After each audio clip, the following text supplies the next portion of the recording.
2014 ఇది పొలిటికల్ విశ్లేషణ మీకందరికీ. 2014లో ఏం జరిగింది?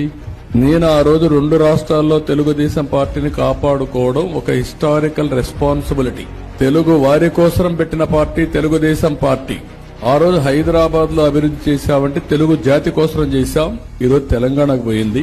కానీ హైయెస్ట్ పర్ క్యాపిటల్ ఇన్కమ్ దేశంలో తెలంగాణకు వస్తా ఉందంటే మనం వేసిన ఫౌండేషన్ ఇది. 95, 2004లో చేసిన పనుల వల్ల ఈరోజు తలసరి ఆదాయం, హైయెస్ట్ తలసరి ఆదాయం వస్తా ఉంది. ఒక ఎకో సిస్టమ్ క్రియేట్ అయింది. అయితే ప్రజలు విజ్ఞతతో ఆ రోజు నేను ఆ నిర్ణయం తీసుకున్నా.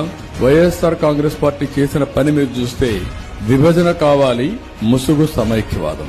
అందుకే ప్రజలు మనల్ని నమ్మారు, వాళ్ళని నమ్మలేదు. 2014లో మనకు ఓట్లేశారు. 2014 నుంచి 19 వరకు మీరు ఒకసారి చరిత్ర చూస్తే 13.5% గ్రోత్ వచ్చింది. ఎప్పుడూ జరగనంత అభివృద్ధి జరిగింది. పవర్ సెక్టర్ గానీ, రోడ్ సెక్టర్ గానీ, డెవలప్మెంట్ గానీ, అగ్రికల్చర్ గానీ అన్ని చేశాం. డ్రిప్ ఇరిగేషన్ అన్ని మనం చెప్పుకోలేకపోయాం. నేను తొందరలో పరిగెత్తా ఉన్నాను. నేను పరిగెత్తే మీరు నన్ను అర్థం చేసుకోలేక నేను ఇంతేలేదు నన్ను వదిలిపెట్టి మీ పని మీరు చేసుకున్నారు.